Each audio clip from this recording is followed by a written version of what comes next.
were given a requirement. We said, well, no, we're not going to do that. And that was it. It was termination right there and then.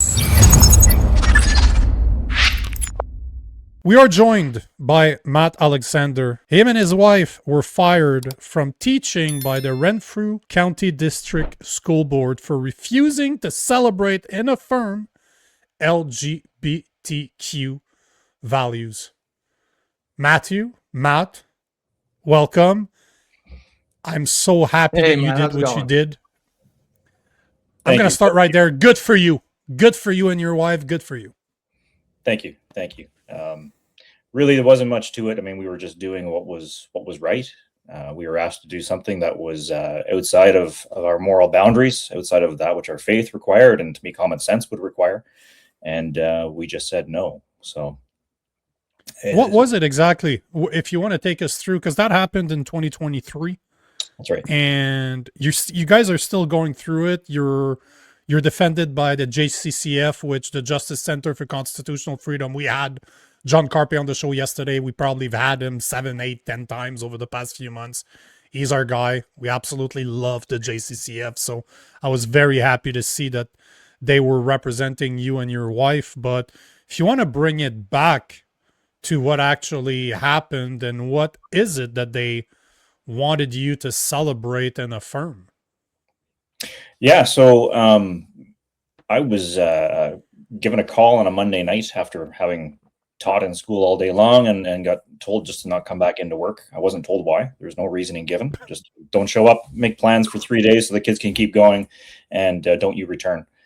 And I found out the next day when talking to my union that it had something to do with social media posts, which was weird because I didn't have social media. I wasn't on Facebook. I wasn't on X, nothing. Mm-hmm. And anyway, found out later that it had something to do with something that other people had posted about me. Now, my son is kind of a little better known than I am, Josh Alexander. He took a stand against girls or males in girls' washrooms and drag queen story hour, and he was removed from school permanently, and he has an ongoing case. Anyway, so some months down the road where I just got called, said, don't come in. So it was connected to that, the posts about me. And so the board took that as a reason that I shouldn't be in the classroom, I guess. And we were in suspense for a number of months, waiting to find out what this was all about. And then a few weeks later, after I was pulled off, my wife got pulled off. She also taught in the same school board. And we went through some discussions with the school board, discussions with the union. The union wound up dropping us. The board terminated us. And so the final termination was because we were told that despite their difficulties with us, they said if we would agree to celebrate and affirm LGBTQ, then we could maintain our positions and our employment and income. And we said no. It was an easy answer to give. Wow, that's unreal. What does that mean exactly? Celebrate? Yeah, what did they want you to do? Yeah, because sounds. This is part of you must march in the parade. Wearing just this G-string. It was never. I don't mean to make light of it. I know it's no, but those things were never spelled out. And there was a question I asked. I said, "What does it mean? What does it mean to celebrate and affirm?" First of all, as a Christian, I'm not celebrating it, period. Sure. As I don't celebrate Ramadan, and I don't celebrate, How dare you? Hindu holidays. I said, well, if you were Muslim, it would be understood that you would not celebrate it. They wouldn't even ask. So. They wouldn't even ask you to. You would think so, which is interesting. But no, we were given a requirement. We said, well, no, we're not going to do that, and that was it. It was termination, right there and then. So. They never spelled out exactly what that meant. That's been a policy, I don't know, probably going back to about 2016 or 17 or so, that the school board had a policy, but it never affected anything I did. I taught for over 23 years and never affected my workday until they called it out. So what's been the aftermath, Matt? What have you and your wife gotten teaching jobs elsewhere? Has this followed you around or what?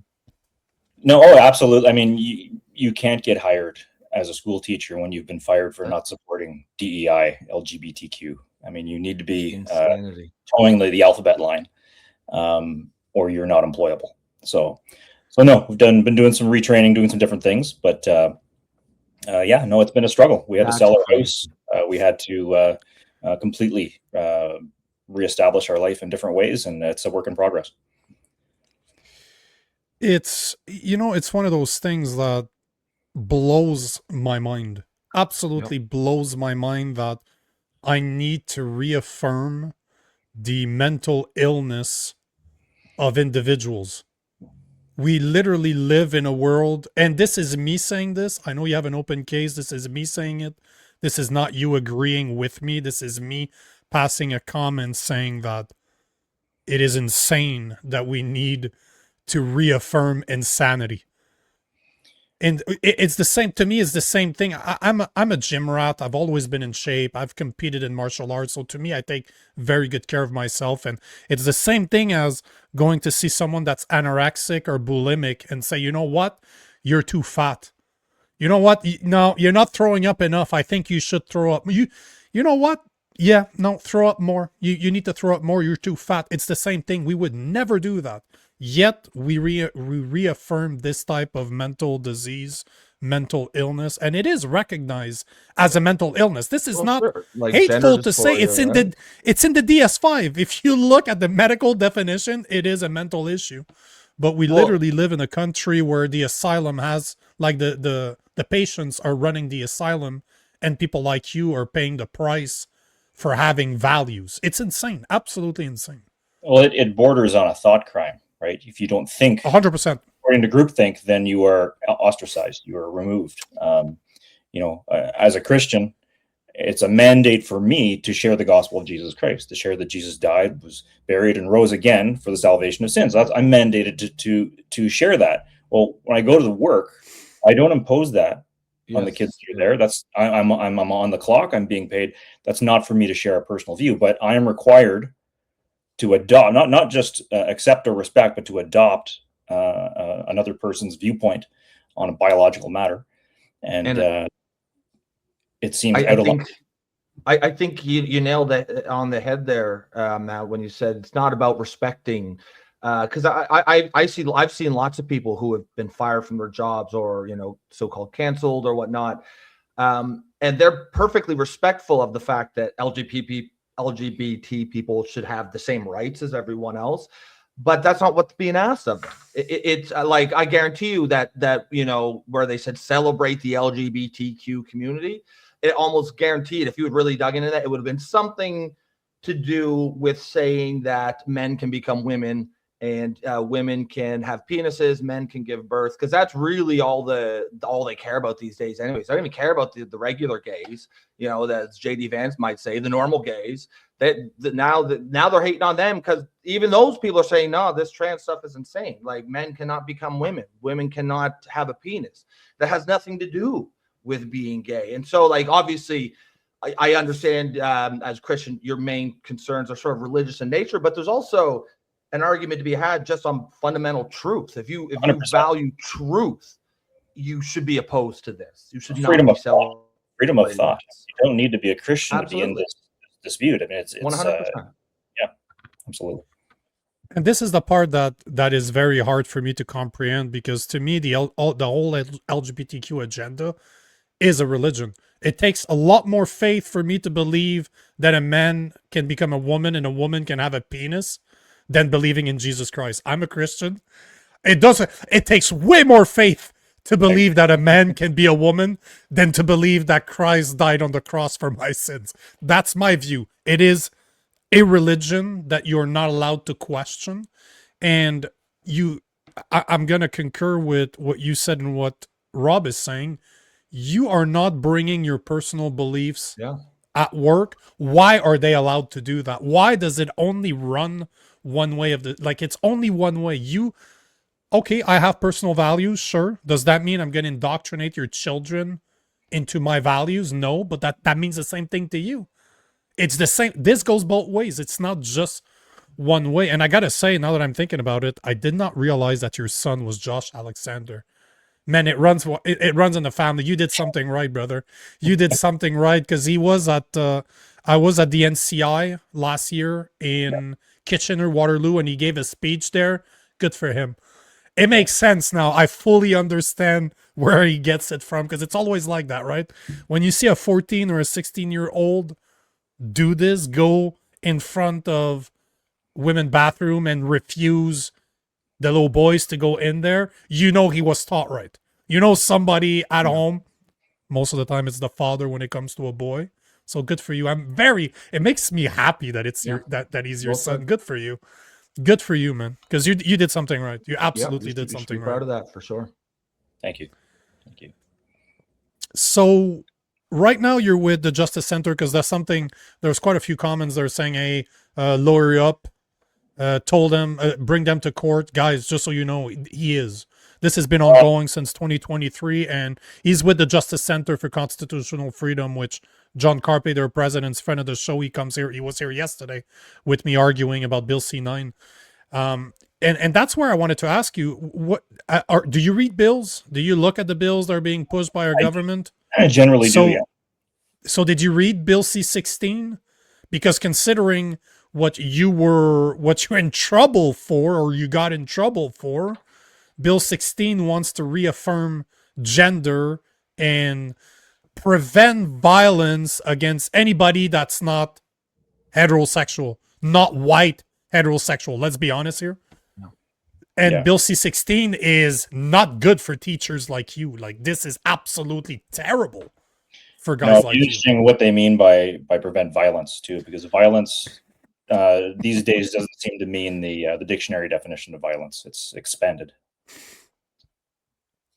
One of the things that Rob said, and I'm curious to see, he kind of said it as a joke, but I wanted to ask you this question. Do you think that if you were not a white Christian, they would have come after you? And feel free not to answer that question. You don't have to answer it. I'm that jackass that always asks the questions that I want to get answers to. So I have no idea how they would respond in that situation. We haven't seen it happen, so I don't know. I don't know. Well, I mean, maybe that's the answer right there. You're a smart guy. Yeah. I got my answer. Yeah. You answered my question. Correct. We have not seen it happen. Make of that what you will.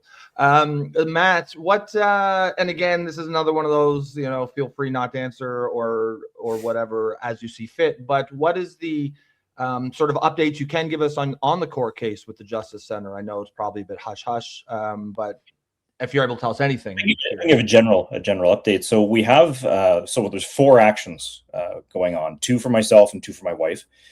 We have a human rights complaint, each of us, against the school board, because the school board did the terminating, and we are arguing they violated our human rights as our Christians and our charter rights of freedom of religion and freedom of speech and freedom of conscience and so forth.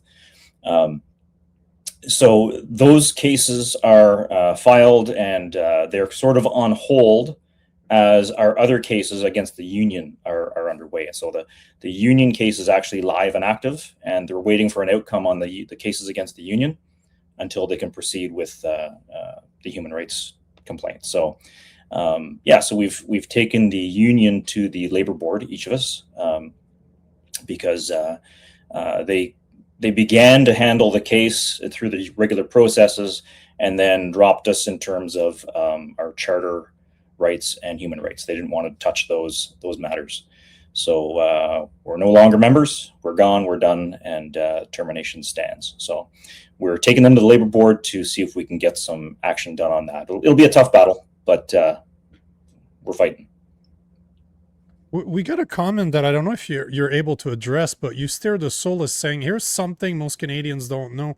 If you're in a union in Canada, you cannot sue the union or your employer. However, seeing that the union dropped Matt and his wife, he should be able to sue them. Is that true? Because I did not know.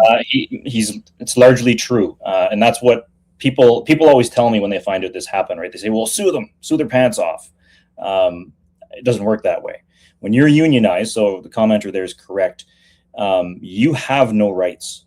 The union holds your rights. So all your charter rights, all those things, you don't hold them as an individual. The union does. So you can't sue them outside the union? No, the union. The union is your only avenue, which should be good because unions are generally quite powerful and quite capable, and to have deep pockets, and they can defend you.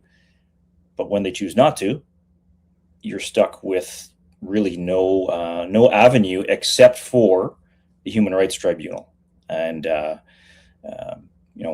like that'd be Sounds like that might be a tall order. A tall order for sure, because I think we've watched the decisions that come out of the Human Rights Tribunal. They tend to lean a certain way. So the only avenue we really have against the union is the labor board, and really it's the same kind of thing. The labor board is not generally, it's generally favorable to the unions. So not to say you can't have victory, and we're going for it, but it'll be an uphill battle.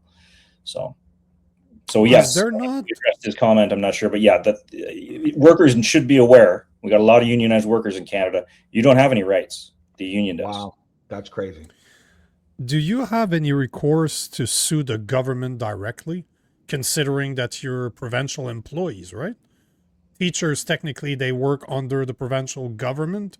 So is there not a way for you, the JCCF, to go after if nothing happens with the labor, with your union, whatever the reason is, you can't go after them. Couldn't you go after the provincial government?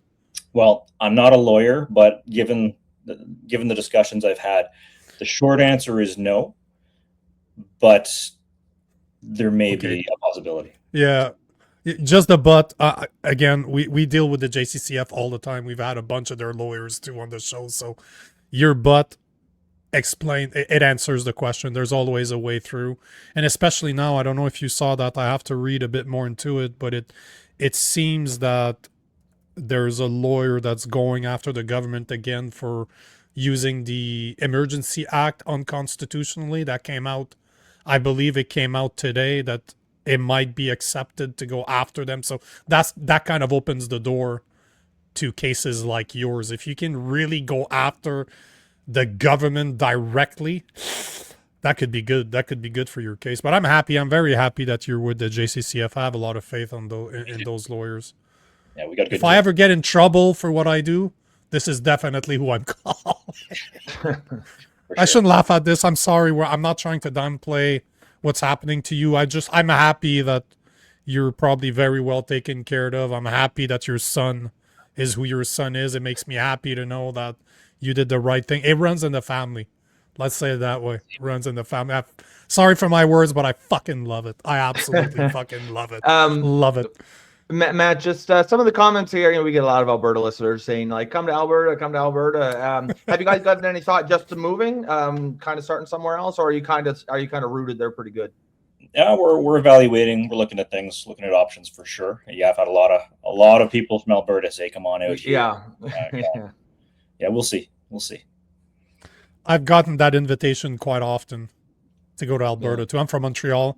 Like I travel all over the place, but I'm a Frenchie from Montreal, so I get it. But Alberta is more interesting than the rest of the provinces, especially in those type of contexts, ain't it? Oh, sure. If anywhere it's not going to happen, it'll be Alberta. So, Matt, I don't know if there's something you wanted to bring up, something you wanted to tell your audience, because I know that you're sharing with your X account right now. So, is there something you want to say to your listeners?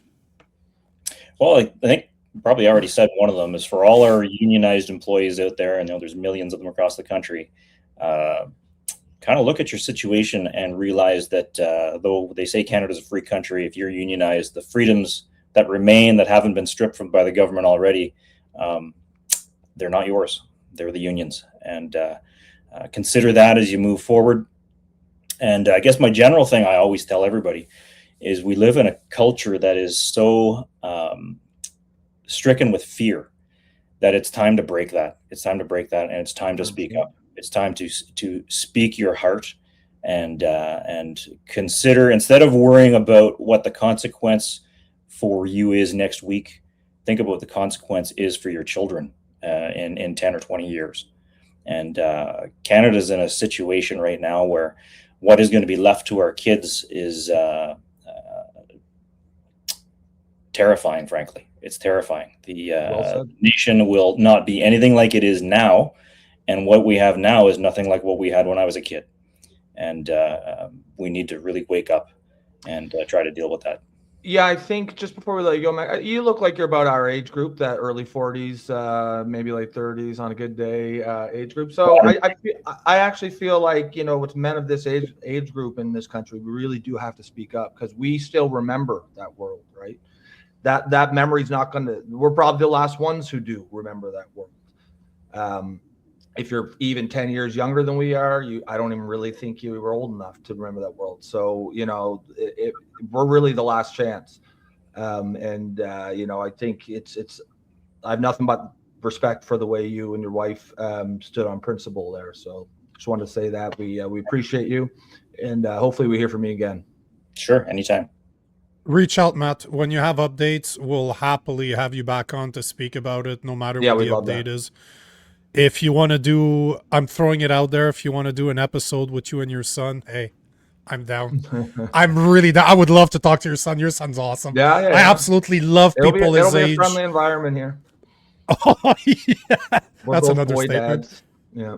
But thank you for what you do. Thank you for raising your son the way you did, and I believe you have another son too. So I'm sure he's just as cool as the first one. So good job. Thanks for being here, and anytime you let me know, we'll have you back on. All right. Thanks, guys.